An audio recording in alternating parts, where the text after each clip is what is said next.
विष्णू बाबाजी सद्गुरुदास तुका काय माझी वाणी मानेल संताशी रंगव चित्ताशी आपल्या माझी वाणी तुझे वर्णी गुणनाम ऐसे दे प्रेम कळा जयांचे केलिया स्मरण होय सकळ विद्यांचे अधिकरण ते चंदू श्री चरण श्री गुरूंचे ते नमस्कार मी आता मुंगी आणि रावा मासारिखाची जीव गेला मोहानी आशा कळी काळाचा हा भाषा प्रस्तुत प्रसंगी चिंतन समय सेवे करता निवडलेला अभंग जगद्गुरु जगदवंदनीय महाराज श्रीभूषण संत शिरोमणी वैराग्य सम्राट देव निवासी संत तुकाराम महाराज त्यांचा 4 चरणांचा अभंग असून प्रासंगिक प्रकरणातील असा आहे. विठ्ठल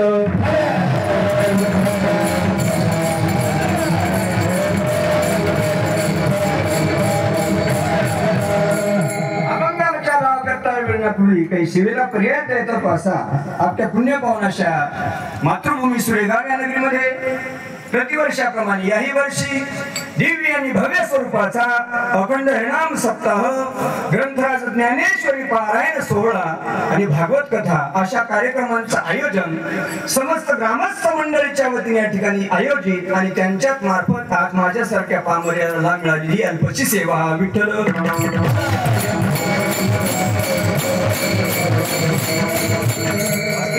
मज पामराशी काय थोरपण पायीची वाहन पायी बरी असं माय बापू याने त्यांची कोटी कोटी त्या ठिकाणी महाराज आभार. आणि या अनुषंगाने जमली सर्वती माती गंधर्व मंडळी मृदंगाचार्य मूर्ती लहानपण कीर्त महान शिवाराप्पा चांगलं गोष्ट ना ते दोन्ही हाताने वाजवतात धुमा गुणे वाजवतात आणि शाहीपणे बी वाजवतात महाराज. त्यांना सुद्धा कोटी कोटी धन्यवाद.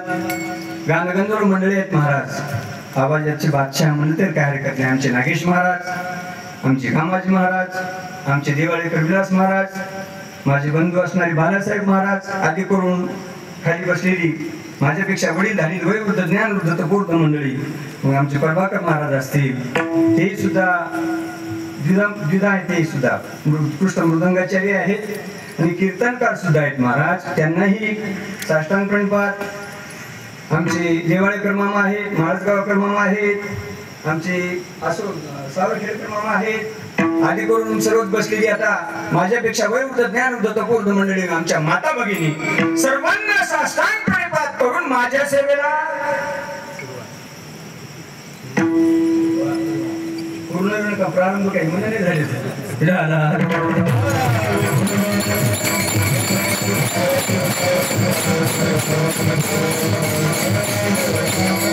असं काय माय बापू कीर्तन कसं आहे बाबा तिथे काही नाही एवढ्या लग्नात तयारी नव्हती आपल्याला.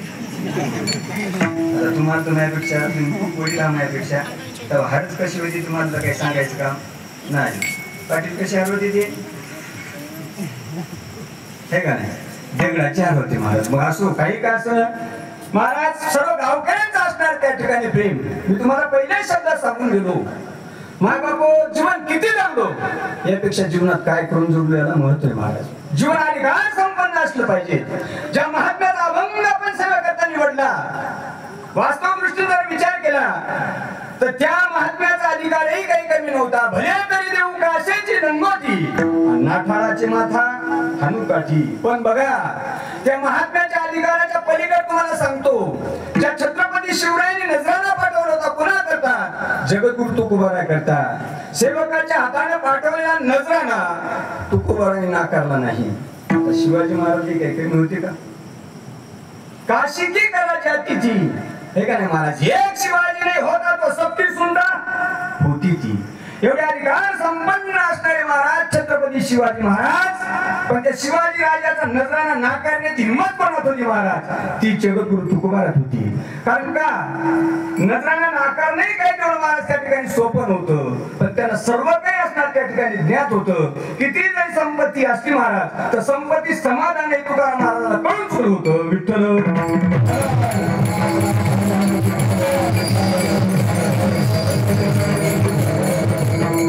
संपत्ती मिळवतानाही त्रास महाराज मिळालेली संपत्ती सांभाळतानाही त्रास.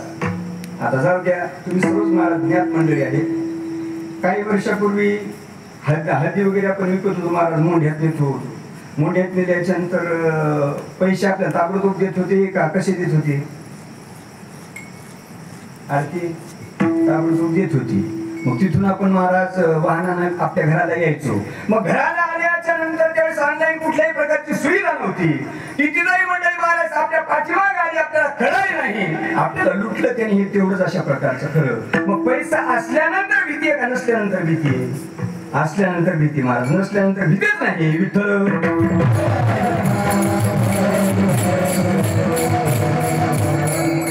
फार महत्वाचं आहे महाराज. थोडं खाली येऊन बोलतो, तुमच्या लक्षात येईल. माणसं हॉटेली पृष्ठ टाकतात का घरी? घरी हॉटेली पृष्ठ टाकत. हॉटेल काय मोजलाय? पैसा. जाऊ द्या, घरचं अन्न महाराज रुचकर असते, हॉटेलचं अन्न रुचकर नसते, स्वादिष्ट नसते. घरच्या अन्नात त्या माऊलीची महाराज त्या ठिकाणी पूर्णपणे भगवान परमात्म्याकडे केलेली प्रार्थना आहे, सर्व काही असतं. पण महाराज त्याची रुची आपल्याला त्या ठिकाणी नसते. मग त्या अनुषंगाने जर विचार केला, संपत्ती जरूर असो पण महाराज जोडून या धन.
उत्तम भोगी जीव खाली पैसा थोडं मिळवायचा मायबा. पुन्हा थोडं खाली बोलतो माय बापू. संपत्ती कमावण्याचा मार्ग जर चुकला तर समजायचा संततीचा मार्ग चुकला. एक लक्षात ठेवा, वाम मार्गाने मिळवलेली संपत्ती रावणाची सुद्धा होती, वाम मार्गाने मिळवलेली संपत्ती धृतराष्ट्राची सुद्धा होती. मग एवढं सर्व उदाहरण आपल्या समोर आहे. रावणाच्या संततीचा जर विचार केला तर सगळ्यांना माहिती आहे महाराज रावणाला किती मुलं होते? 1,00,000 मुलं, 1.25 लाख नातू. अपक्ष जे उभा केला तर त्याला काय कोणाच पाठबळ घ्यायची गरज नव्हती. पण सांगा ते का बळी गेली नाही?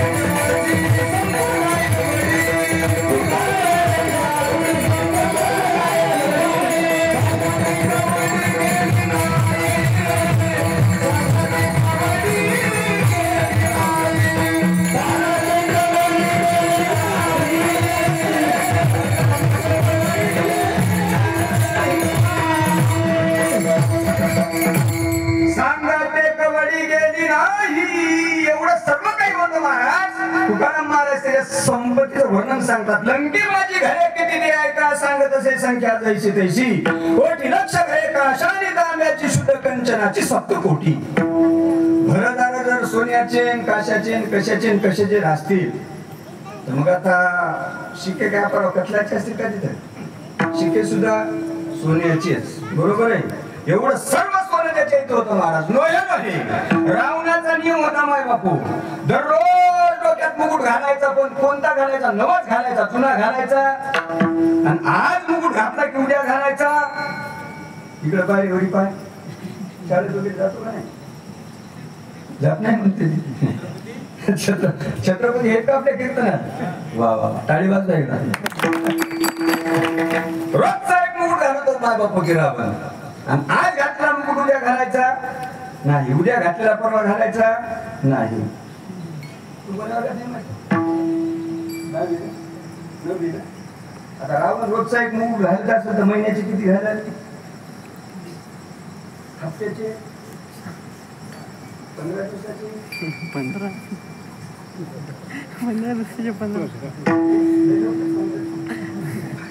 15 दिवसाचे 15, महिन्याचे 30, हप्त्याचे 7, वर्षाचे 365. ठीक आहे, बरोबर सांगितलं त्या. रावणा डोकी किती होती बा? 12. टाळी वाजवून द्यायच्या ना. रावणा डोके होते 10. त्याने मुकुट किती डोक्याचे सांगले? 12. एका डोक्याचे मुकुट सांगितले त्यांना ना. एका डोक्याचे मुकुट सांगितले त्याला, खाली राहिले 9 डोक्याचे. आता गणित करा माझा को, बेरीज करा, कॅल्क्युलेटर लावा. एवढं सर्व सांगा मग महाराज त्याचे सर्व मुकुट किती होतं ते. एवढं सर्व होतं पण सांगा ते कवली. आपला मुद्दा इथे मला संपत्ती नव्हती का त्याच्या जोड, पुष्कळ संपत्ती होती हो, परंतु संपत्ती असून सुद्धा फायदा झाला नाही. याचं एकच कारण होतं, जिथं खर्च करायचा तिथं केला नाही आणि जिथं करत नाही तिथं केल्याशिवाय राहिला नाही. म्हणून ती वेळ आली विठ्ठल.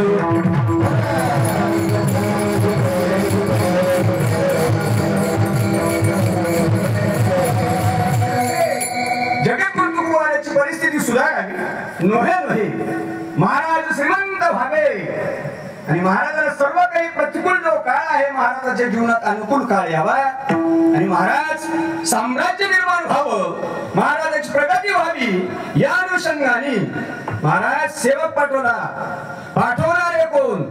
छत्रपती शिवाजी महाराज सेवक गेला आणि सेवक गेल्याच्या नंतर सर्व काही महाराजाची कहाणी तुकाराम महाराजांसमोर त्यांनी सादर केली. पण त्यावेळेला त्यांनी सांगितलं आम्हाला याची गरज, कारण दिवट्या छत्री घोडे येतो बऱ्या तन पडे, आम्हाला याची काही सुद्धा गरज नाही.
आणि हे तो बऱ्याच न पडे. सेवक माघारी आला.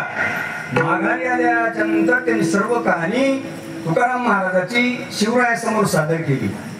छत्रपती शिवाजी महाराजांनी ऐकलं आणि महाराजांनी विचार केला, जाऊ द्या, सेवकाच्या हाताने महाराज घेत नसतील, आपण स्वतः जाऊन देऊ आणि महाराज स्वतःच्या हाताने त्या ठिकाणी देऊ म्हणजे महाराज घेतील. छत्रपती शिवाजी महाराज स्वतः जगद्गुरु तुकोबाराज समोर गेले आणि समोर गेल्याच्या नंतर महाराजांना द्यायचा प्रयत्न केला पण महाराजांनी घेतलं. मग आता दुसरा एक पर्याय शोधला महाराज छत्रपती शिवाजी महाराजांनी. आता दुसरा पर्याय कोणता शोधला महाराज? त्याला असं वाटलं असे घेत नसतील, पाकिटात गेलं तर घेतील, असे उघडे घेत पाकिटात गेलं घेतील, असा महाराज बेत महाराजाचा. मग महाराज परत आले आणि छत्रपती शिवाजी महाराज परत आल्याच्या नंतर दुसऱ्या दिवशी सकाळी सकाळी ज्या शिळेवर बसून जगद्गुरु तुकोबाराज भजन म्हणायचे त्या शिळेच्या अगदी थोडं बाजूला गेले आणि जगद्गुरु तुकोबाराज येण्याच्या अगोदर मोहरानं भरलेली पिशवीची थैली त्या शिळेवर ठेवली. कोण्या? जिथं तुकाराम महाराज भजन करायचे त्या शिळेवर थैली ठेवली माय बापू. आणि थैली ठेवल्याच्या झाल्याच्या नंतर महाराजांनी विचार केला, जाऊ द्या म्हणले सगळे देखत घेत, पण माघारी घेत असतील. महाराज बाजूला गेले, झाडाच्या आडोशाला थांबले आणि झाडाच्या आडोशाला थांबल्याच्या नंतर जगद्गुरु तुकोबाराय रोजच्या नियमाप्रमाणे आले. आता शिळेवर बसून भजन करायचे. ज्या शिळेवर बसून जगद्गुरु तुकोबाराय भजन करायचे त्या शिळेच्या जवळ आले आणि शिळेच्या जवळ आल्याच्या नंतर पाहिलं तर त्या शिळेवर ठेवलेली मोराची पिशवी महाराज त्या ठिकाणी दिसली. जगद्गुरु तुकोबाराय सरळ सरळ त्या शिळेला उद्देशून बोलायला लागले, म्हणजे काही का म्हणणं, पण आज तू काही पवित्र राहिली नाहीस, आज तू विटाळशी झालीस, आज तुझ्यावर बसून भजन करणं योग्य नाही. कोणाला म्हणाले तर शिळेला. शिळेला म्हणाले माय बापू.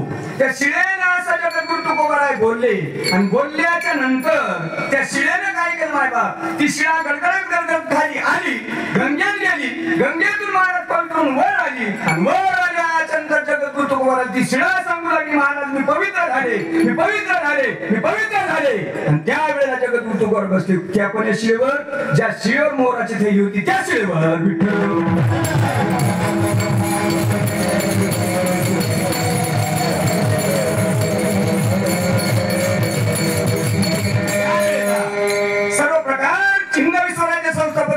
शिवाजी महाराज बघतात. शिवाजी महाराजांनी सर्व प्रकार बघितल्याच्या नंतर महाराजाची खात्री झाली की आपण काही जरी केलं तर जगद्गुरु तुकोबाराला वश करू शकत नाही. आपल्या दृष्टीने जगद्गुरु तुकोबाराला वश करणं आपल्या हाताबाहेरचं काम आहे हे ज्या वेळेला शिवाजी राजाला समजलं आणि शिवाजी राजे समोर आले आणि समोर आल्याच्या नंतर साष्टांग प्रणिपात केला आणि छत्रपती शिवरायाच्या तोंडून उद्गार निघले, महाराज माझा उद्देश काही तुम्हाला फसवण्याचा नव्हता, तुम्हाला काही कोणी हेतून बदनाम करण्याचा नव्हता. महाराज माझा उद्देश एकच होता, तुम्ही श्रीमंत व्हावे, तुम्ही सधन व्हावे, परमार्थाचं नाव झालं, दरिद्र राहण्यापेक्षा सुखी व्हावा, समाधानी व्हावा, कोट्याधीश व्हावा, राव व्हावा ही माझी इच्छा त्या छत्रपती शिवरायांनी बोलून दाखवली. त्यावेळेला तुकाराम महाराजांनी सुंदर उत्तर दिलं, माय बापू. तुकाराम महाराजांनी सांगितलं, महाराज तुम्हाला वाटतं मी श्रीमंत व्हाव, तुम्हाला असं वाटतं मी सुखी व्हाव, तुम्हाला असं वाटतं मी मोठे व्हाव, तर एकच करा, आम्ही तेने सुखी, आम्ही तेने सुखी.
समान. महाराज आणि एक लक्षात ठेवा, किती असू द्या आहे तो सर्वच महाराज त्या ठिकाणी आपले येतो.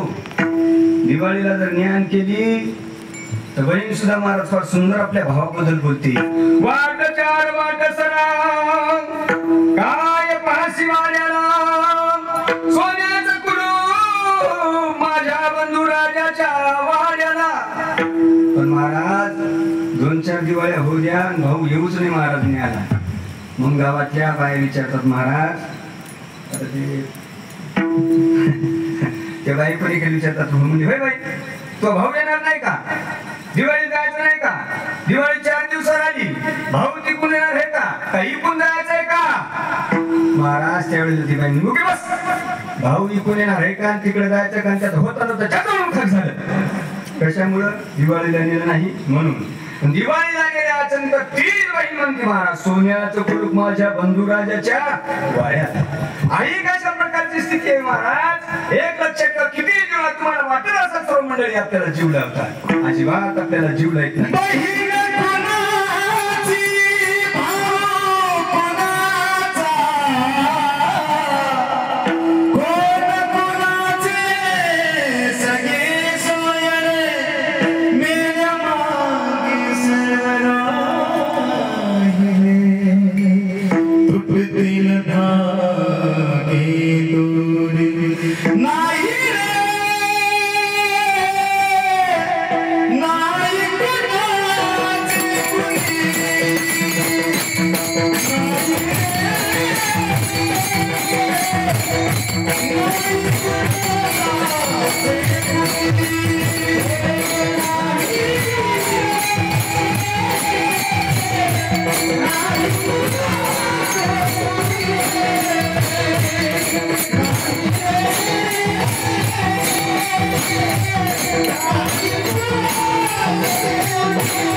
खरी ही प्रचिती सगळ्याला झाली महाराज. पवानी तेही सांगतो 2-3 वर्षाच्या आधी होऊन गेलेली बिमारी, तिचं नाव कोरोना.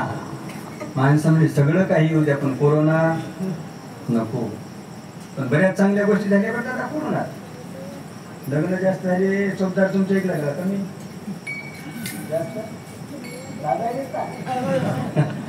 जास्त झाले म्हणाले. रोजचे 20-25 म्हणाले. पण कोणीकडे लागायला कळलं नाही गेलं. कोणी दुसरं काही नाही, पत्रिका आली नाही, घ्या लावून असं म्हणायचं महाराज. तिकडं लग्न लागायचं, इकडं माणूस झोपतून उठायचं, डोळे चोळायचं, तिकडं माणसं जेवायचे आणि गावाच्या बाहेर जायचे. हे म्हणायचे लग्न लागलं. अरे ते वाहनात बसून गेले राजा. आणि आता 10चं लग्न असलं तरी 4नच लागायचे.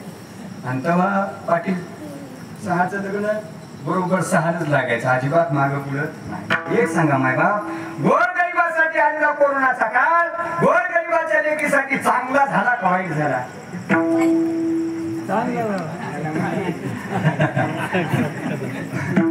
गोरगरिबाच्या लेकीसाठी चांगला झाला माय बापू.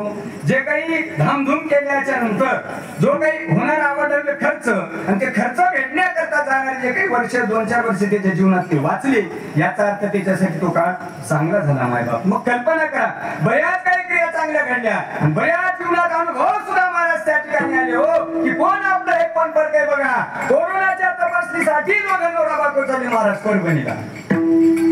दोघं नवरा बायको चालले आणि त्याच्या मुलीचं लग्न जवळजवळ आलेलं होतं. वाटून विचार चालला दोघायचा नवरा बायकोचा.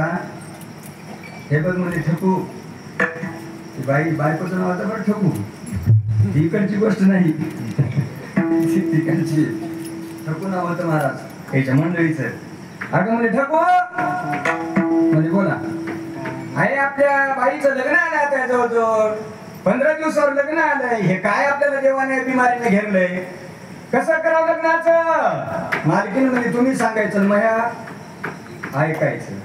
ठीक आहे म्हणजे आपण असं करू, भजनी मंडळी जरा लांबची बनवत म्हणली, बँडवाली पण ती वरुड चक्रपाणकडची बनवून म्हणले, महाराज ते अभंग गवळणी म्हणतात, चांगले पारमार्थिक गाणे म्हणतात, अभंग गवळणी म्हणतात. ठीक आहे म्हणजे मला तुमच्या आकार वरुड चक्रपाणची बनवा. बर म्हणजे डीजे तिकडचा तुमच्या आकाराने सांगा, म्हणजे कुठला सांगायचा? ढोलान म्हणजे आपण नाशिकचा. घोडं कुठलं आणायचं? मालकाने सांगितलं घोडं माळेगावचं आणू. सगळी यायची तयारी चली महाराज. आणि हे कशात बसून आहेत? वाहनात बसून आहेत. चाललेत कुठं? कोरोनाच्या तपासणीला. कोरोनाच्या तपासणीसाठी चालले, वाटण्याचा विचार चालला, लग्न जोरात करू, सगळं काही करू. मालकीने सांगितलं मालक काहीच नाही, तुम्ही म्हणता तसंच करू. असं म्हणत म्हणत म्हणत म्हणत महाराज दोघं एकाच सीटवर बसून आले. आणि आल्याच्या नंतर गाडी दवाखान्याच्या पायरीला लागली. दवाखान्याच्या पायरीला लागल्याच्या नंतर दोघे पती पत्नी गाडीतून उतरवण्यात आली. कशा करता? तपासणीसाठी. तपासणीसाठी उतरवण्यात आल्याच्या नंतर मालकाला एका रूम मध्ये नेलं, मालकीला एका रूम मध्ये नेलं आणि दोघांच्या तपासणीला सुरुवात झाली. दोघांच्या तपासणीला सुरुवात झाल्याच्या नंतर मालकाचा रिपोर्ट आला पॉझिटिव्ह, मालकीचा रिपोर्ट आला निगेटिव्ह. आता मालकीला कळून चुकलं, मालक 14 दिवसाच्या वरी जगू शकत नाही. आता काय करा म्हणजे हे दोघे पुन्हा पती पत्नी वाहनात बसवा, नांदेडला जाऊ द्या, क्वारंटाईन करा. दोघे महाराज नांदेडच्या वाहनात त्या ठिकाणी बसवली. अँब्युलन्स पुन्हा तयारच होती. पण आता मात्र एका सीटवर बसून आलेली नवरा बायको. ज्यावेळेस आता नांदेडला गाडी निघणार त्यावेळेला मात्र बाई महाराज मालकाच्या जवळ बसली, पलीकडच्या सीटवर बसली. आणि पलीकडच्या सीटवर बसल्याच्या नंतर हे म्हणला कसे माहित अशी हालत झाली. म्हणला तुम्ही काही काळजी करू नका, शांत राहा, काही गडबड करू नका, काही लग्न जवळ चिंताच करू नका, 14 दिवस ताण घेऊ नका, फक्त आराम करा. आई म्हणले पण ते मी सांगते ना, मी बोलून घेते बरोबर, तुम्ही काही काळजी करू नका. मी भजनी मंडळी वरुड चक्रपाणचीच बोलवते, ते भजने भारुड अभंग सगळं म्हणतात. आई पण बोल मी माळेगावचं सांगते, मालक तुम्ही बडबड करू नका. थोडक्यात सांगायचं माय बाप आपल्याला. असं दोघा नवरा बायकोचा संवाद चालला असताना थोडक्यात त्या मालकानं आपल्या मालकिनीला प्रश्न केला, म्हणजे का ग आता तू माझ्यापासून दूर का? आता माझ्या जवळ बस, माझ्या जवळ ये. त्यावेळेला मालकीने सांगितलं मालक अजिबात काळजी करू नका, आराम करा. त्यावेळेला मालकाने विचारलं का ग म्हणजे आता तुला माझी गरज नाही का? त्यावेळेला तिने फार सुंदर उत्तर दिलं माय बापू. तिने सांगितलं मालक मला तुमची नितांत गरज आहे, मला तुमच्याशिवाय कोणीच नाही, तुमच्याशिवाय मला अजिबात गमणार नाही. पण तुम्हाला खरं सांगू का मालक, मला तुमची नितांत गरज आहे, पण तुम्हाला झालेल्या आजाराची मला गरज नाही. त्यावेळेस कळालं माय बाप जन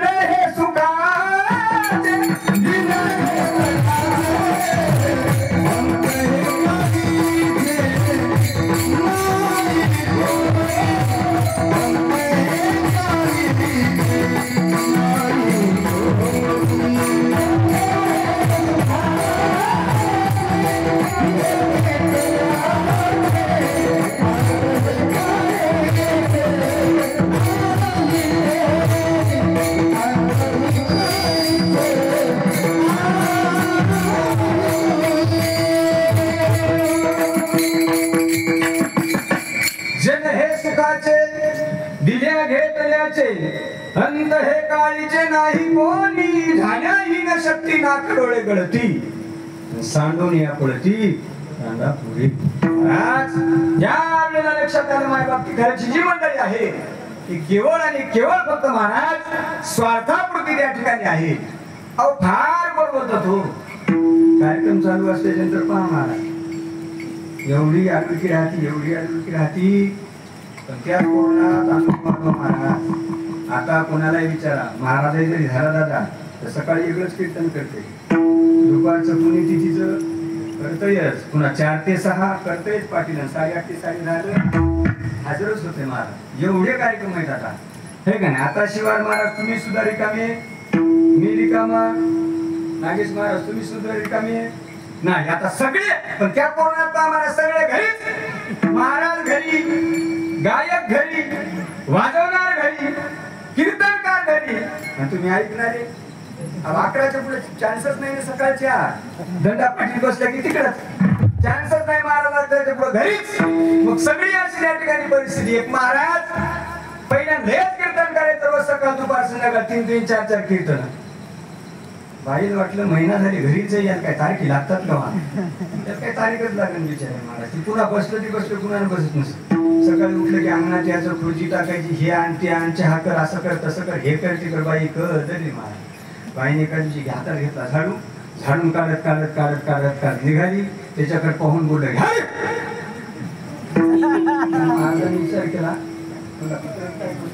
मागून दिसलं मला की हाडकच काय म्हणली असं. पुन्हा जर असं झाडत झाडत झाडत खुर्चीच्या थोडं अंतर ठेवलं आणि पुन्हा एकदम बस काढली. हर म्हणल्यानंतर महाराज विचार करू लागला, म्हणून एक व्हायला कसं. तिसऱ्यांदा खुर्चीच्या जवळ आली महाराज. जवळ आल्याच्यानंतर फळा घेतला आणि फळा घेतल्यानंतर त्या खुर्चीच्या जवळ नेल्याच्यानंतर हातात फळा घेतला. महाराज पेपर वाचत बसलो होतं चष्मा लावून. 8 दिवस झाले म्हणजे घरी बसले, मोठं जाईन काय नाही. त्यावेळेस लक्षात आली कोणाला बोलली, आपल्याला बोलली महाराज. म्हणजे एक लक्षात ठेवा, खरे अडचण काय वेळेस कळालं की अनेक बाबतीचा विचार केला. आपलं फोन आहे महाराज आणि फरक फोन आहे. जी बाब आपली नाही त्या बाबतीला आपल्याला आपलं म्हणतो. बघा कोणाला विचारा, म्हणजे घर कोणाचं आहे, माणूस कोणाचं आहे म्हणतंय आपलं, हे का नाही. अहो ही जमीन कोणाची आहे म्हणले, माणसं म्हणतात आपलीच आहे. घराच्या बाबतीत पुन्हा तुका महाराज सांगतात कोणाचे हे घर, हा देह कोणाचा.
कोणाचे घर हा देह कोणाचा, आत्माराम त्याचा तुझी जाणे. पण महाराज प्रसंगानुरूप त्या ठिकाणी बोलावं लागते, कारण समय जाना भलते नाना भलते ते. आता हा प्रसंगानुरूप त्या ठिकाणी बोलावं लागेल. महाराज उगत वास्तुशांतीचं कीर्तन ठेवलं, कीर्तनाला महाराज बोलावलं आणि त्या कीर्तनकारानं सुरू केलं कोणाचे घर. दुसरं म्हणायची तारीख कोणी घेतली हे का नाही, तिथं जमणार नाही ते महाराज. कारण लक्षार्थ वेगळा वाचार्थ वेगळा, लक्षार्थाने त्या ठिकाणी विचार करावा लागेल महाराज. जसं भागवताचा कार्यक्रम चालू आहे, भागवताचा कार्यक्रम चालू आहे महाराज. भागवताचा कार्यक्रम असल्यामुळं सगळी मांडामांडी झाली. आता लावायचा फोटो. एका गावात महाराज त्या ठिकाणी फोटो लावायचा, कृष्णाचा फोटो लावायचा. आपल्याला एकाला सांगितलं म्हणजे असं कर, फोटो घे म्हणजे फोटो. आता फोटो घे म्हणणाराचा अर्थ मंदिरात जाय, एखादा फोटो काढून फोटो घे. आता समोरच्या काय म्हणावं असते, मला आपल्याला काही फोटोचं समोर आपल्याला फोटो घेता येत. आता त्यावेळेस महाराज त्याने विचार केला कोणता फोटो घ्यायचा, मोबाईलचा. ते महाराज म्हणणार मोबाईलचा फोटो नाही रे, मंदिरातला फोटो आणि भागवताला लावायचा आहे. ते फोटो लक्षार्थ वेगळा वाचार्थ वेगळा.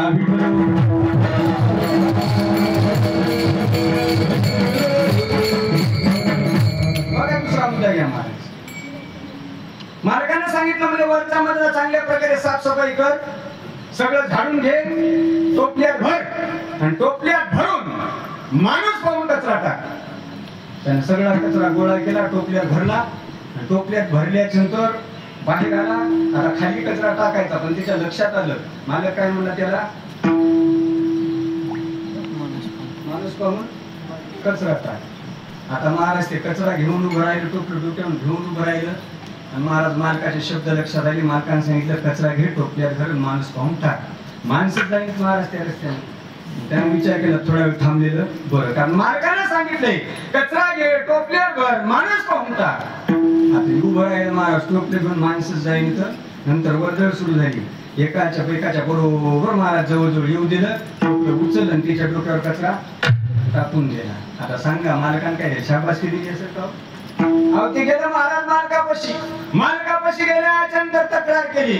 मालकाने त्याला जवळ बोलले, इकडे म्हणत तुला काय सांगितलं होतं? जास्त बोल नका म्हणले. मालक तुम्हीच म्हणली होती कचरा घे टोपल्यात घर आणि माणूस पाहून काय माणसाच्या डोक्यावर टाक म्हणली होती का? माणूस पाहून टाकायचा अर्थ महाराज कोणी वर्दळ नसल्याच्या नंतर माणूस नसल्याच्या नंतर टाक. तसं लक्षार्थ वेगळा वाचार्थ वेगळा. विठ्ठल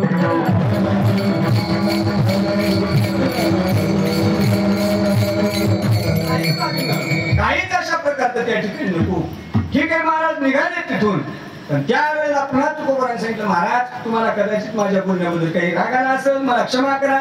पण महाराज एकच सांगतो तुम्हाला, आमच्या दृष्टीनं तुम्ही आणि महाराज स्वर्गातला इंद्र जरी असेल, राजा असो रंक असो, आमच्या दृष्टीने सर्व सारखेच आहेत. मुंगीपासून इंद्रापर्यंत एकच आमच्या त्या अभंगाच्या पहिले चरण. मुंगी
आणि राव आम्हा सारिखाची जीव. ठीक आहे महाराज, पटलं आम्हाला. मग हे जरी त्या ठिकाणी वास्तव सत्य असेल आणि आमच्या दृष्टी महाराज एकच गोष्ट सत्य येते म्हणजे भगवान परमात्मा सत्य तू सत्य तू सत्य तू.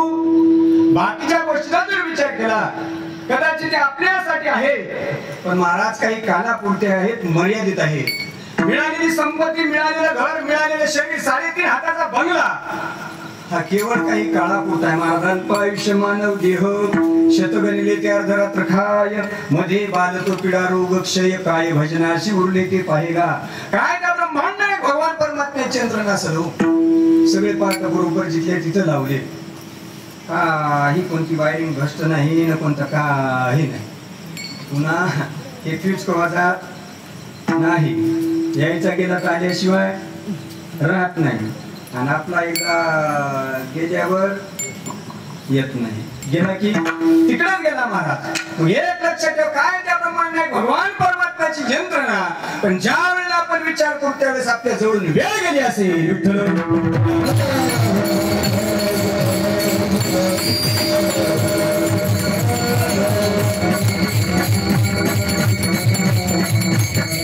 कल्पना करा माय बाप, तुमच्या लक्षात येण्याकरता मुद्दा म्हणतो. 80 वर्षाचे बाबा दवाखान्यात गेले.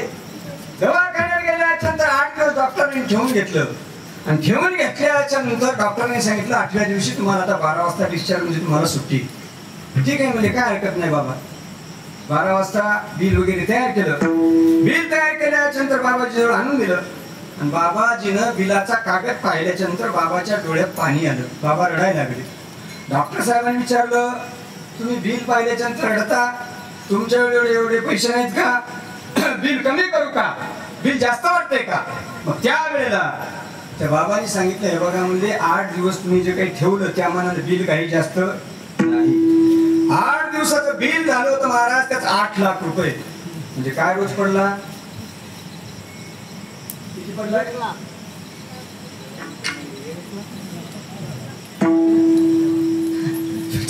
8 लाख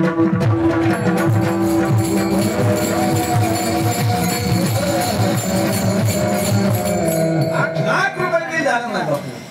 बाबाजी रडायले डॉक्टरने विचारलं बिल कमी करू का. त्यावेळेला बाबाजींनी सांगितलं तुम्ही 8 दिवस ठेवलं त्या मानानं हे बिल काही जास्त. बाबा तुम्ही रडायला का म्हणून. त्यावेळेला त्या बाबांनी डोळ्यात पाणी आणून फार सुंदर उत्तर दिलं माय बापू. त्या बाबांनी सांगितलं 8 दिवसाच्या मानानं 8 लाख बिल काही जास्त. बाबा रडता का. रडण्याचं सांगतो म्हणजे तुम्हाला. आज मला असं वाटायला 80 वर्षाचं वय झालं माझं.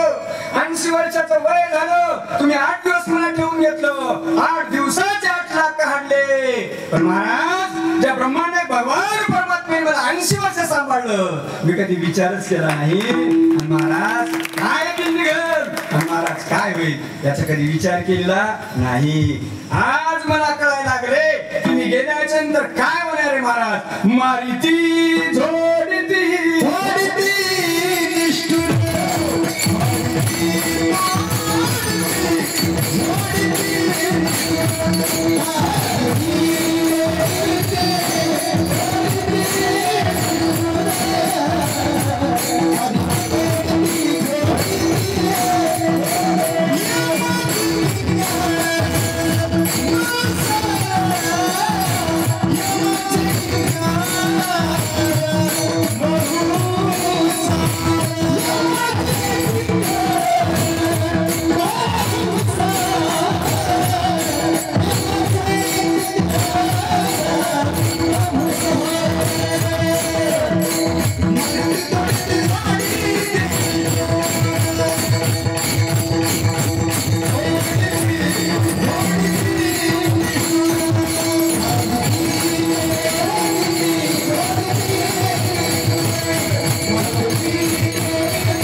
तोडती निष्ठूर यमाचे किंकर बहुसाल. मी आज विचार करायलो किती वर्षाचं वय झाल्यावर 80 वर्षाचं वय झाल्याच्या नंतर विचार करायलो की आता कसं होईल. आता तेच होणार आहे. आता दुसरा काही पर्याय नाही. झाली तर माती वरी ठेवला बोरीचा गोटा आणि त्याच्यावर ठेवला गोटा. आता एकाने मलाच विचारलं महाराज म्हणजे होय तुम्हाला काय माहिती का म्हणजे काय. मी म्हणले हे याच्यावर हे गोटा काऊन ठेवतात. नाही मला काय माहित नाही. आपली रीत संगतच असतो. आपल्याला काय माहित काऊन ठेवतात ते मला तुम्हाला माहित नाही पण तुम्हाला उपयोगी पडेल मला मी सांगतो ना. सांग बापा मला कीर्तनाला सांगतो. ते मला सांगतो ऐका. तेव्हा मला एक बोरीचा दोटा बोरीच्या दोट्यावर गोटा काऊन ठेवतात मला तुम्हाला सांगतो. म्हणलं काऊन ठेवतात बापा. ते मला ते उठून येऊन आता मधलं जर उठून आलं महाराज इथलं कोण बसत. पण पहिली गोष्ट मधलं उठून येत महाराज गेले ते दिवस राहिल्या त्या आठवणी. एक लक्षात घ्या माय बाप. म्हणून खऱ्या अर्थाने जर विचार केला जव हे सकळ सिद्ध आहे हात चालावया पाय तव तू आपली स्वहित पाय तीर्थयात्रे जाय. नको महाराज याच्या जी मजा आहे ती कुठंच नाही हो. बघा यांचा विचार करा माय बाप. खऱ्या अर्थाने जर विचार केला तर केवळ 8, 10, 6, 8, 10च्या वयातली ही मुले महाराज. त्यांचा जर विचार केला तर कल्पना करा माय बाप. पण तुम्हाला पुढे जाऊन सांगतो काही जरी झालं पण ज्या वेळेला खऱ्याचा जर प्रसंग आला तर महाराज बिल यायच्या नावाने निघत नाही. बरं बिल कोणाच्या नावाने निघते नागेश महाराज. धन्य माता पिता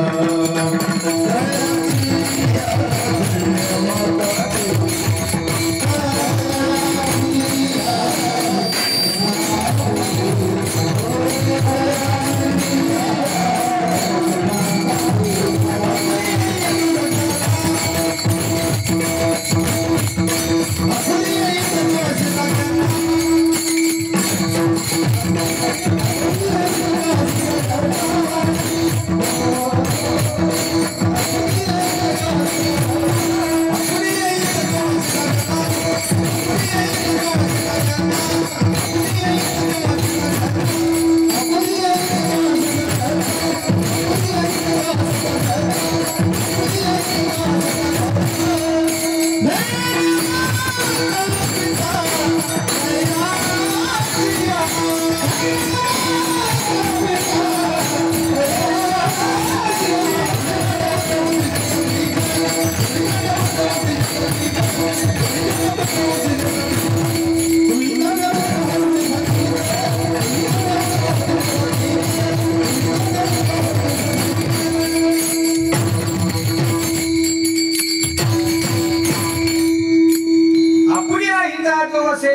अशा धन्य माता पिता तयारची कल्पना करा माय बाप आई वडिलांनी केलेले संस्कार आणि यावर अशा प्रकारची महाराज त्या ठिकाणी पूर्ण संतती त्या ठिकाणी घडते म्हणून फार सुंदर म्हणून महाराजीं साप की डगर पे बच्चों चलो संभल की ये देश है तुम्हारा नेता तुम्ही हो कल की महाराज सुंदर अशा प्रकारची त्या ठिकाणी मुलं आहे कल्पना करा काय मजा आहे सगळं काही त्या ठिकाणी मिळतं महाराज पुन्हा चांगलं मिळतं वावगं मिळत नाही हरी भगत तीन गुण हर कोई लागे पाय खाने को मिष्टान्न मिले आखिर वैकुंठई जाय हे का नाही महाराज पोरो जिलेबी खाली का नाही राज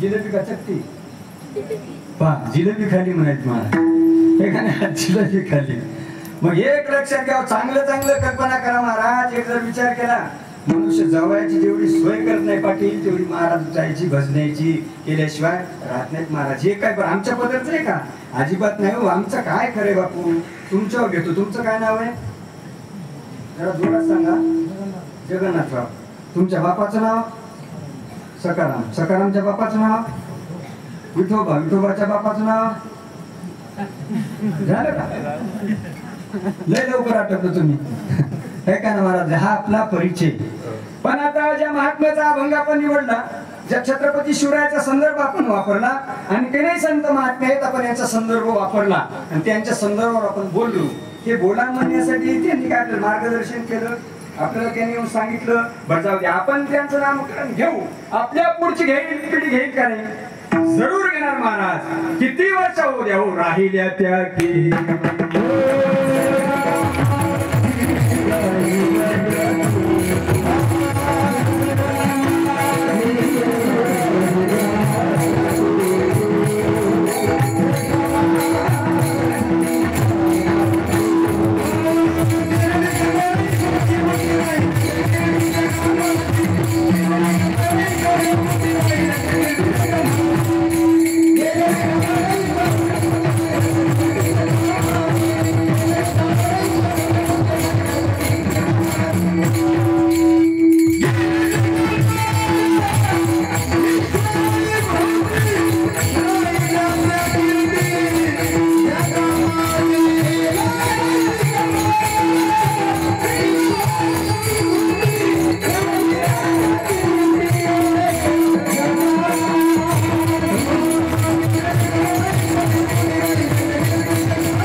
माझी महाराज सुंदर अशा प्रकारची त्या ठिकाणी सर्वच आहे कल्पना करा पामच्या विनय काय कसं तेच दिसायले तुम्ही म्हणसाल महाराज काय वर्णाचं बुंदीचं कशाचं तेच एक अजिबात नाही हो तुका म्हणे खातो आनंदाचे लाडू परमार्थाच्या नावाचं तेच आहे माय बापी खाण्यापिण्याचं तेच आता खाण्यापिणं कोण कमी करते महाराज सगळेच खातात हो पण एक लक्षात ठेवा परमार्थाच्या खाण्यात त्या खाण्यात जमीन आसमानचा फरक आहे महाराज या ठिकाणच्या जेवल्याच्या नंतर संस्कार उत्पन्न झाल्याशिवाय राहत नाहीत आणि रजोगुणी सेवन केल्याच्या नंतर महाराज विकार निर्माण झाल्याशिवाय राहत नाही पंक्तीतलं भोजन ते पंक्तीतलं भोजन आहे महाराज हे इथं नाचतात आता आपल्या इकडे बी नाचतात महाराज पण ती इथं नाचत नाही तर ना भाग्यवंत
ते हरी कीर्तनात दांजेचा चळा घ्यायचा एखादा आपण तिकडे पाय हलवले पाहिजे.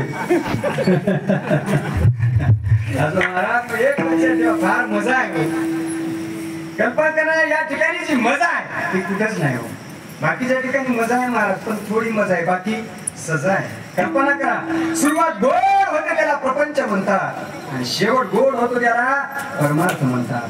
प्रपंचामध्ये सुरुवात गोड आहे पण शेवट दुःख आहे. परमार्थामध्ये सुरुवात दुःखाची पण शेवट सुखाचा आहे.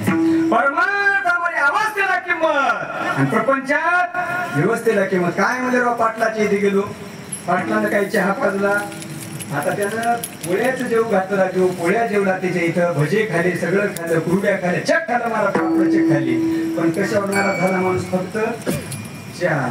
प्रपंच व्यवस्थेवर अवस्थेवर चालतो त्याला परमार्थ म्हणतात आणि व्यवस्थेवर चालतो त्याला प्रपंच म्हणतात. परमार्थामध्ये सुरुवात गोड आहे महाराज आणि अधिक वाटून विचार केला तर महाराज शेवटला पूर्णपणे सुखी वाटतो तो परमार्थ आहे.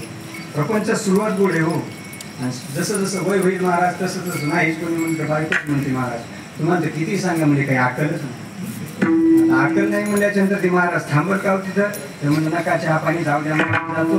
अहो ते चहा त्यानं स्वतः साखर पाणी करून पाजलं, वाटण लागलं, तिकडे जाऊन पलीकडे भेटलं, ते म्हणा जाऊ द्या तसं काही मनात आणू नका. तिचं ती बोलती म्हणजे तशी पण मनानं खूप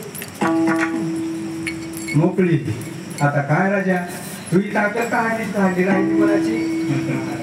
एक लक्षात ठेवा, बाईला म्हणे खर मरता तरी बरे नाशी येले घर कुंकोनिया. बाकीच्या मंडळीचा विचार तुम्हाला त्या ठिकाणी करायची गरज नाही. शेजारी बघा ती मरणा कामे,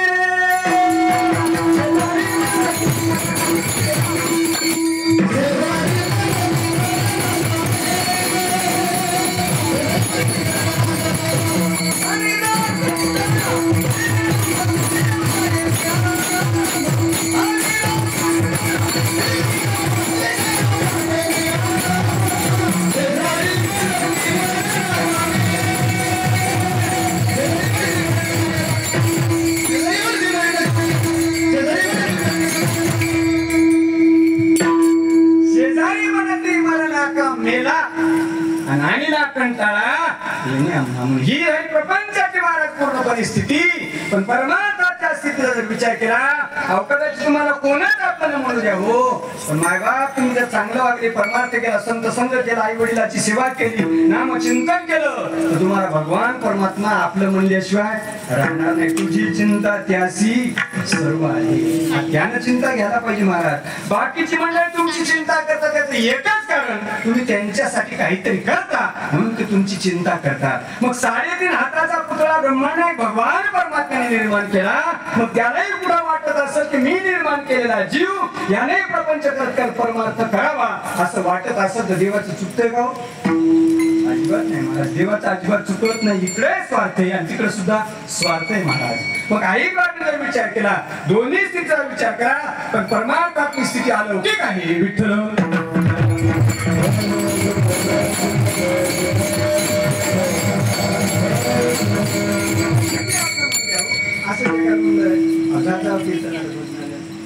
महाराज ते दुसऱ्या गावची गोष्ट बघितली नाही. दुसऱ्या गावची महाराज ते मला मी कीर्तनाला येईल म्हणा. अवलय दिवसभर ताप राहते मला ऑफिसमध्ये सगळे कामं करावं लागतात. उगाच म्हणता म्हणजे तुम्ही कोणाची घर हाजे पूर्व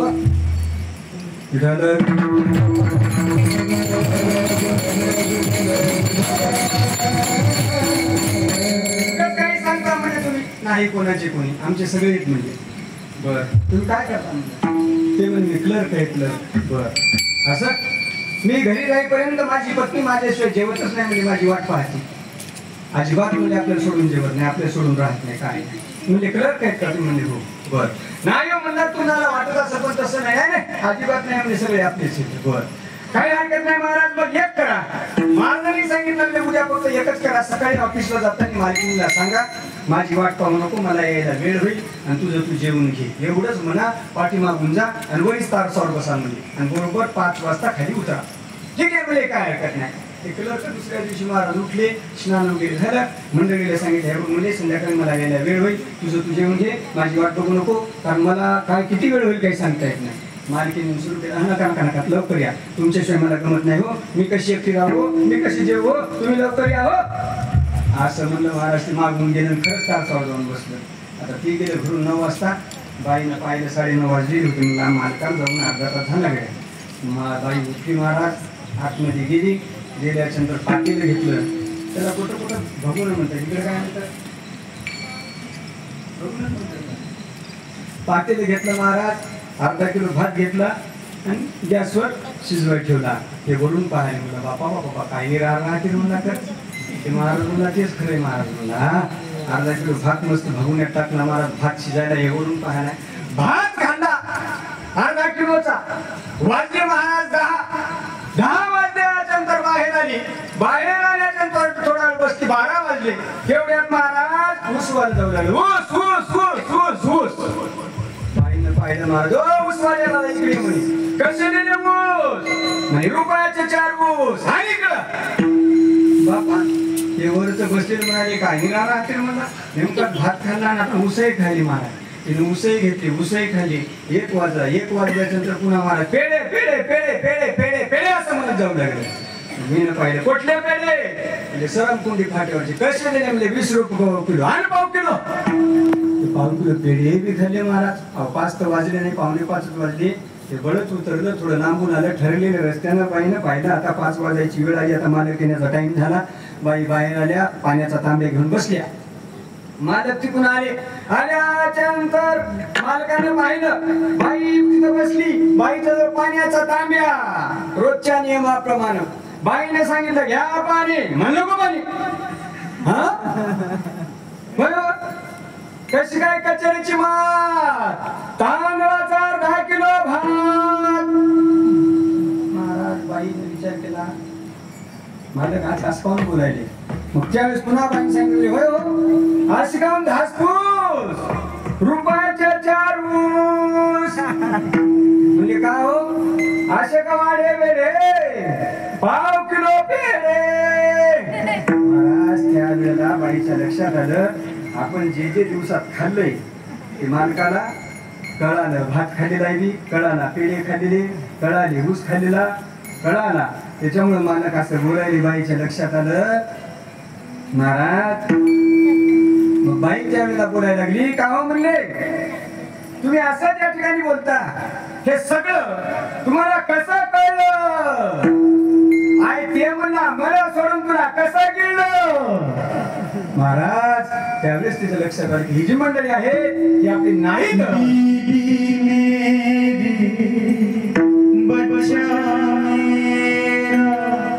कोई नहीं तेरा,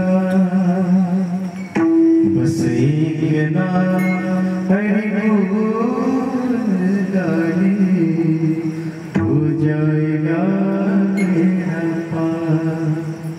क्या लेके आया बंदे, क्या लेके जाएगा. क्या लेके आया बंदे, क्या लेके जाएगा. दो दिन का मेला, 2 दिन की जिंदगी है, 2 दिन का मेला.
का मेला महाराज मग त्या उक्तीचा त्या ठिकाणी विचार करा कारण जिंदगी एक किराए का घर एक ना एक दिन बदलना पडेगा आजा मेला 15 मेला आजा मेला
गेला बाप मसना गेलाय. एक लक्षात ठेवा, स्थिती जीवनामध्ये त्या ठिकाणी महत्वाची आहे. आणि आपणही विचार करतो, आपल्यालाही कळेल, पण कळोईल अंतकाळी प्राण प्रयाणाचे वेळी राहती निराळी रांडा पुढे सतोष. त्यावेळेला कळेल महाराज, पण त्यावेळेला कळून काही अशा प्रकारचा फायदा नाही. कारण मिळालेलं तारुण्याचं शरीर सगळ्याच बाबीसाठी चांगले आहे महाराज. प्रपंच करण्यासाठी सुद्धा चांगले आहे, परमार्थ करण्यासाठी सुद्धा चांगले आहे. त्याच्यातल्या त्याच्यात 16 ते 40 वर्षाचा काळ जीवनात उत्तम प्रकारची पर्वणी महाराज, चांगल्या प्रकारची पर्वणी, संधीचं सोनं करता येतं. उर्वरित काळात सगळ्यात बाबी घडतील असं त्या ठिकाणी सांगता येत नाही. कारण उर्वरित अशा प्रकारचा काळ हा उतरतेचा काळ आहे. त्या बाबांमध्ये आपण काही जर त्या ठिकाणी करू गेलो तर सिद्ध होणार नाही. फायदा एकच आहे, तरुणपणात केलेला परमार्थ, तरुणपणात केलेला संत संग, तरुणपणात घडलेली आई वडिलाची सेवा म्हातारपणात चांगल्या प्रकारे जीवन जगण्यासाठी उपयुक्त पडते. हे तेवढंच खरं.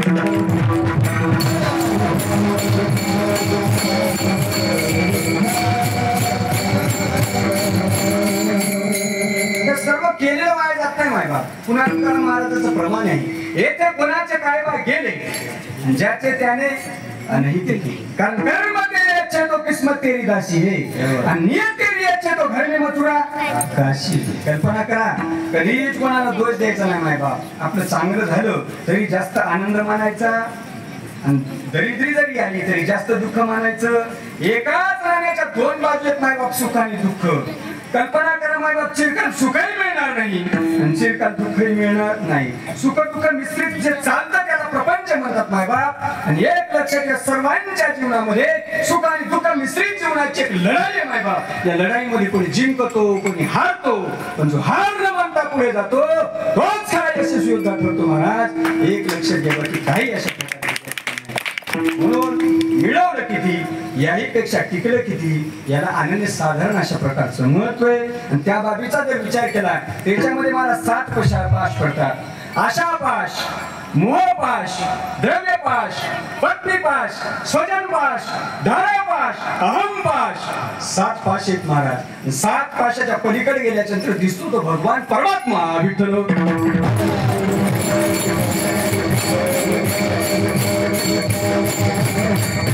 थोडक्यात सांगायचं आपल्याला, अहमपाश मी आणि माझं जीवनात जोपर्यंत वजा होणार नाही मनुष्य यशस्वी होत नाही महाराज. कल्पना करा, चाललेल्या भारतीय युद्धामध्ये दुर्योधनाने विचार केला आणि दुर्योधन विठ्ठल विठ्ठल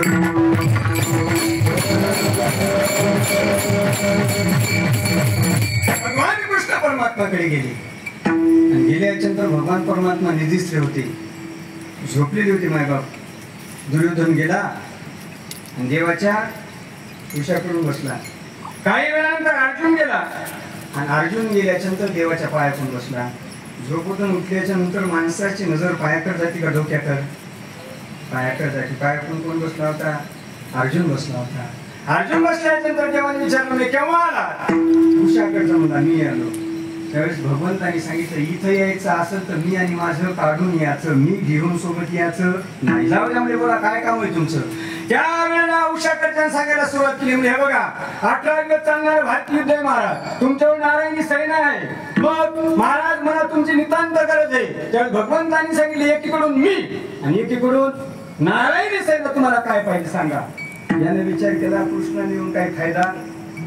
हे सैन्य जर नेलं तर निदान रोज एक एक एक एक एक एक एक एक वापराय का मी येईल, यायची मदत होईल. मग त्यावेळेला त्याने नारायणी सैन्य घेतली. आता राहिला भगवान कृष्ण परमात्मा. त्यावेळेला अर्जुनाकडे पाहिलं. अर्जुनाला सांगितलं देवाने म्हणजे हे बघा आता त्यानं सगळंच नेलं, आता माझ्यावर काही राहिलं नाही. अर्जुनाने फार सुंदर उत्तर दिलं. माझ्या अर्जुनाने सांगितलं देवा त्यानं सगळं नेलं तर नेऊ द्या, पण मला तुमचीच गरज आहे आणि मला हमी आहे तुम्ही माझ्याजवळ असल्याच्या नंतर माझा विजय झाल्याशिवाय राहत नाही. महाराज 18 दिवस चाललेलं भारतीय युद्ध महाराज, पण शेवटी भगवान परमात्मा अर्जुनाच्या जवळ होता म्हणून अर्जुनाचा विजय झाला. पण एका वेळेस अर्जुनाचे सुद्धा महाराज अपजय होत होता. केव्हा सांगतो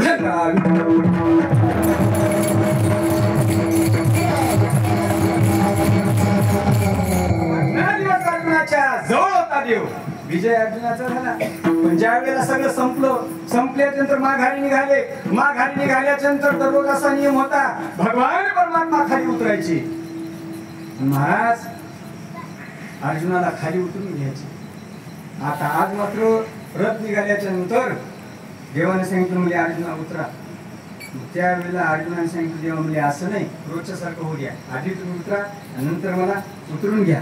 देवाने सांगितलं म्हणजे रोजचं वेगळं आणि आजचं वेगळं. आज म्हणजे तू उतर आधी. अर्जुन उतरायला तयार नाही महाराज. देवाने विचार केला म्हणजे असं उतरत नाही. मग त्यावेळेला देवाने अर्जुनाला बळत रथाच्या खाली ढकललं. जसं रथाच्या खाली ढकललं तसं रथ महाराज. त्यावेळेला अर्जुनाच्या लक्षात आलं देवाने जर आपल्याला खाली ढकललं नसतं तर दुसरेच आपलं पायाचं काम पडलं नसतं, याच्यातच आपलं काम झालं असतं. माझा मुद्दा इथे महाराज, देव जवळ होता तोपर्यंत विजय झाला कोणाचा? अर्जुनाचाच. पण ज्या वेळेला महाराज तोच भगवान परमात्मा अर्जुनाच्या बाजूला झाला, कल्पना करा महाराज साहजिकच अर्जुनाला संकष्टाला सामोरं जावं लागलं. विठ्ठल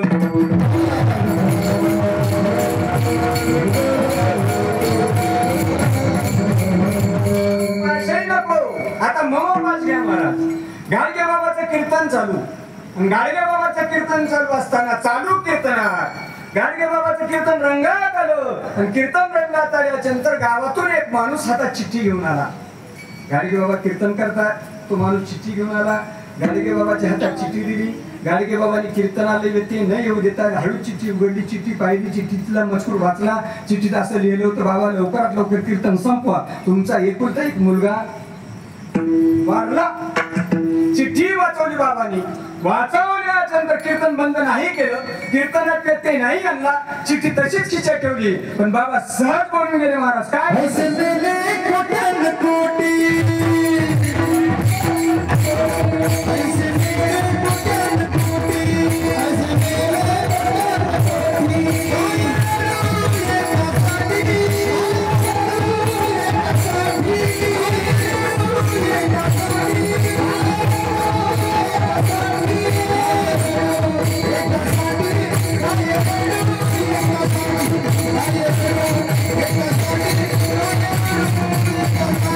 Hey!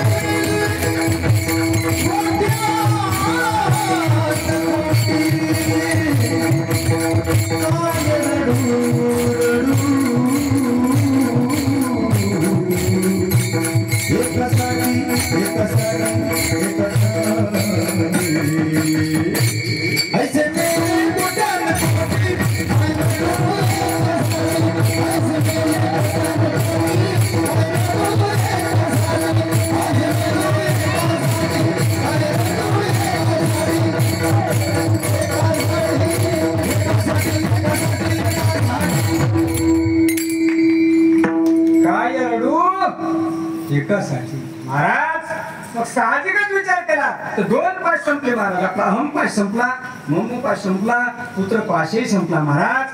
आता राहिला महाराज एकच पाश आपण त्या ठिकाणी बघू, तो मोह पाशे महाराज. आता मोहपाश, जर त्या मोहपाशाचा विचार केला तर मोहपाश कसं आहे महाराज तुमच्या लक्षात येण्यासाठी एक दृष्टांत मांडतो तुमच्या समोर. एक महाराजांनी कीर्तन केलं, कीर्तन झालं. कीर्तन झाल्याच्या नंतर महाराज निघले. महाराज निघल्याच्या नंतर एक महिला समोर आली, साष्टांग प्रणिपात केला. आणि साष्टांग प्रणिपात केल्याच्या नंतर त्या महिलेनं महाराजाला एक प्रश्न विचारला. म्हणजे महाराज माझा एक प्रश्न आहे तुम्हाला, म्हणजे बोला माय काय म्हणणं आहे तुमचं. त्यावेळेस त्या महिलेनं विचारलं, म्हणजे महाराज मला सांगा पापाचा बाप कोण. महाराजांनी विचार केला पण महाराजाला काही प्रश्नाचं उत्तर सापडलं. महाराजांनी विचार केला, या महिलेनं सामान्य प्रश्न विचारला, पापाचा बाप कोण, मला उत्तर येत नाही. महाराज तसंच बसल्याच्या नंतर दुसरी एक माऊली आली आणि त्या दुसऱ्या माऊलीने सांगितलं, चिंता करू नका, हे बघा तुम्ही फक्त माझ्या घरी चला, मी तुम्हाला तुमच्या प्रश्नाचं उत्तर देते. आणि प्रश्नाच्या उत्तरासोबत पुन्हा एक देते. म्हणजे काय देते तर तुम्हाला 25,000 रुपये. महाराज खुशच झाले की हो. आता बक्षीसही मिळणार आणि प्रश्नाचं उत्तरही मिळणार. महाराज त्या माऊली सोबत गेले. त्या माऊली सोबत गेले, घरी बसले. घरी बसल्याच्या नंतर महाराज सांगू लागले, माय द्यावर म्हणजे प्रश्नाचं उत्तर आता द्यावर आपलं बक्षीस. पण महाराजांना बसल्याच्या नंतर इकडे तिकडे निरीक्षण केलं, महाराजांना पाहिलं. आणि महाराजांना पाहिल्याच्या नंतर महाराजांच्या लक्षात आलं, आपण या माईच्या घरी यायला पाहिजे नव्हतं. कारण माईचं घर चांगलं नाही. आता कोणतंही तुमच्या लक्षात आलं महाराज, या माईच्या घरी आपण यायला नव्हतं पाहिजे, महाराजांच्या लक्षात आलं. पण महाराजांनी विचार केला, मला येताना कोण पाहिलं. दुसरी गोष्ट ही माई उत्तर देणार आहे, उत्तरात देखत पुन्हा काय देणार आहे.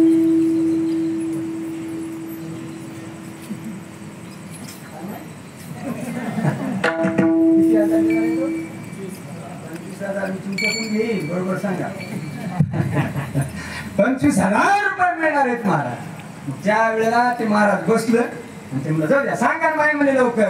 महाराज तुम्ही लेट गडबड करता म्हणजे 10 महिने तुम्हाला जरा तुम्हाला 25,000 द्यायचे ना. हो म्हणे माय द्या लवकर, मग जायचे पुन्हा कीर्तन आहे. बरं एक काम करा म्हणजे, आता जरा स्वयंपाक करते मी चांगला, स्वयंपाक करते म्हणजे तुम्ही माझ्या इथं जेवा, पुन्हा 25,000 देते. किती झाले? 50. महाराज म्हणला, बापा बापा बापा कुठं जायचंच काम नाही. मला माय उत्तरही द्यायली, 50,000ही द्यायली. मला काय चांगली गोष्ट करा पण माय म्हणजे लवकर स्वयंपाक. त्या माईने स्वयंपाक केला. महाराजाला बसाय पाठ टाकला. महाराजाला बसाय पाठ टाकला. महाराजा पाठीला पाठ लावला. महाराजाच्या पुढं पाठ ठेवला, पाठावर ताट ठेवलं, ताट वाढलं. माय समोरून बसली आणि महाराज जेवायला सुरुवात करणार. तेवढ्यात पुन्हा माईने एक प्रश्न केला, म्हणजे महाराज येत आहे का. म्हणजे बोला माय. आता फक्त म्हणले तुम्हाला 50,000 तुम्ही देणारच, याच्यात काही शंका नाही. फक्त एकच करा म्हणजे, आपल्या हाताने एक घास खा, तुम्हाला पुन्हा 25,000 देतील. किती झाले? 75,000 झाले. महाराज खूप झालं. त्यांना जाऊ द्या म्हणला, याला नव्हतं पाहिजे होतं, आलो म्हणजे आपण 25 भेटू लागले. 25चे 50 झाले, 50चे 75 झाले. म्हणला पुन्हा कोण पाहिलं नाही, काही हरकत नाही म्हणला. महाराज माय बापू लक्ष करा, ती माय समोरून बसली. 75,000 महाराज घेणार. महाराज म्हणला, माय लवकर घास मोडा, लवकर घास चारा, उत्तर द्या. 75,000 द्या मला, जाऊ द्या. माय म्हणजे थांबा, गडबड करू नका. माईनं घास मोडला. घास मोडल्याच्या नंतर महाराजाच्या जवळ गेला आणि सांगितलं, मिळालं का मला प्रश्नाचं उत्तर. तुम्ही माझ्या घरी आले कशामुळं? 25,000च्या मोहामुळं. गडबड करू लागले होते, पुन्हा बसले कशामुळं? 50,000मुळं. पुन्हा गडबड करू लागली. मी स्वयंपाक केला, तुम्हाला मी बोलले, पुन्हा तुम्ही गडबड करणारे महाराज शांत झाले.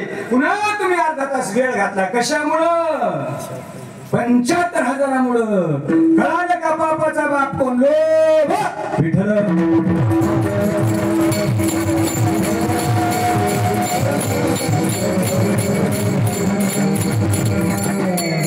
निघून जातात महाराजा पंकजा दुसऱ्याच्या. गेला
जीव त्या ठिकाणी मुक्त होतो.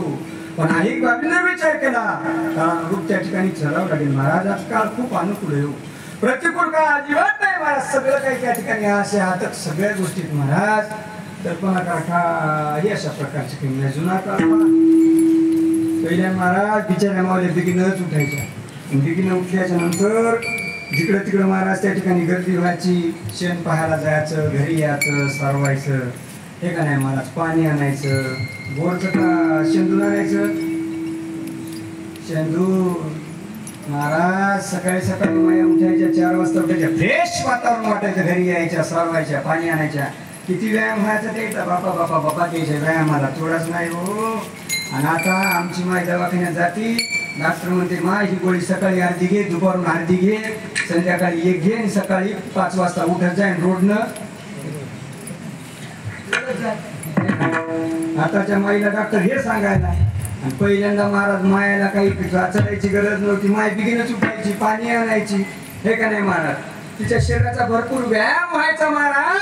जात्यावर जायचे काय महाराज बेस्ट त्या ठिकाणी उभ्या गायची हो. सुंदर असं त्या ठिकाणी जात जळायची महाराज ती. पण आता जात राहिलेलं नाही.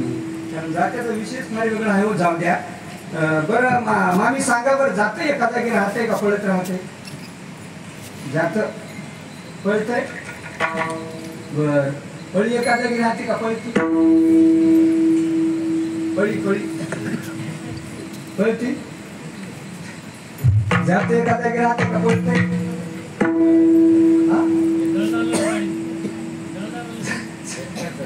एका जागी राहते त्याचं नाव जात. या भगुन्यातून त्या भगुन्यात, त्या भगुन्यातून त्या भगुन्यात, त्या भगुन्यातून त्या भगुन्यात, त्या भगुन्यातून त्या वाटीत वरण टाकतात. तिला काय म्हणतात पळी. कशी पळती का जागी राहते. पळती पळी हे का नाही महाराज. जे एका जागी राहते ते बघा महाराज किती सुंदर अशा प्रकारचा त्या ठिकाणी व्यायामाचा. सुंदर माझे जाते गे फिरते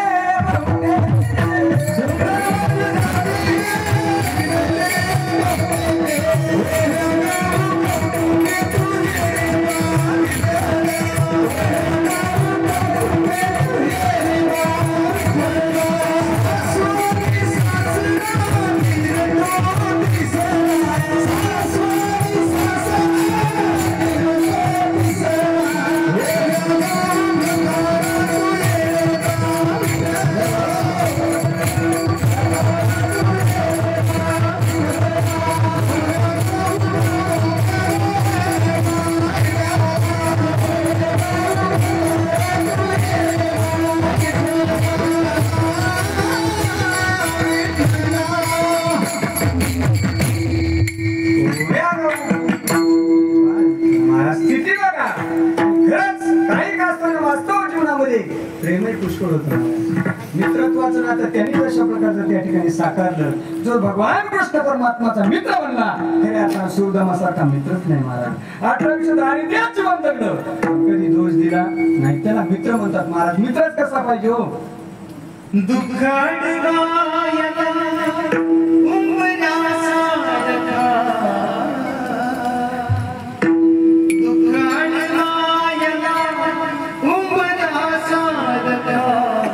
मित्र बनल्याने गाण्यासारखा. मित्र बनल्याने गाण्यासारखा. आत्महत्याच करणार नाही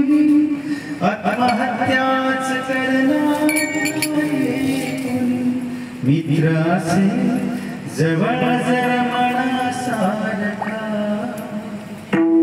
मित्र बनल्यामध्ये गारल्यासारखा वाट चुकणार नाही जीवनभर तुझी वाट चुकणार नाही जीवनभर तुझी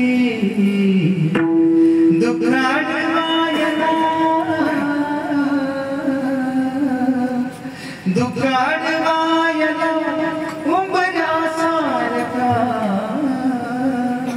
मित्र बनल्यामध्ये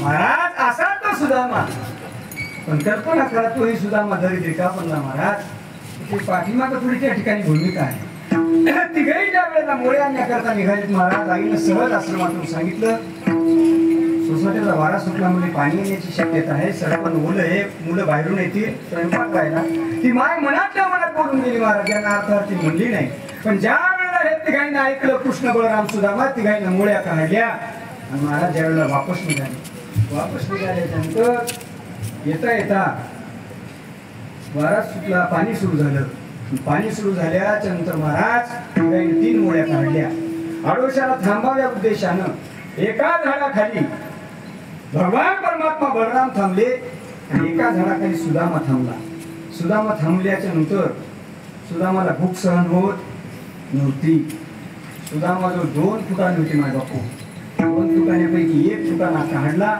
आणि सुदामानं खाल्ला पलीकडून कृष्ण बलराम विचारतात म्हणजे सुदामा काय वाजत रे मग त्यावेळेला सुदामानं उत्तर दिलं म्हणजे देवा थंडीमुळे जात कुरकुर वाजतात त्यावेळेला बरोबर काय हरकत नाही थोडा वेळ गेल्यानंतर सुदामानं दुसरा फुटाणा काढला आणि पुन्हा तोंडात टाकला आणि तोंडात टाकल्यानंतर महाराज पुन्हा देवाने विचारलं सुदामा काय वाजते काय म्हणला देवा तुम्ही विचारता हो काय वाजते सारखं विचारता मुली तुम्हाला सांगितलं म्हणले थंडीमुळे दाट कुरकुर वाजतात त्यावेळेला देवाने सांगितलं असं का म्हणजे थंडीमुळे दाट कुरकुर वाजतात का म्हणजे काय हरकत नाही जन्मभर असे दाट कुरकुर वाजत राहते महाराज किती फुटाने चोरून खाल्ल्यामुळं 2 फुटाने चोरून खाल्ल्यामुळं 18 विश्व दारिद्र्यात जीवन काढावं लागलं कोणाला सुदामाला म्हणून केवळ आई बाबांनी विचार केला महाराज आहे ते सगळं कृष्णाशी अर्पण उठून जर जगलं तर देणारा महाराज भगवान परमात्मा आहेच विठ्ठल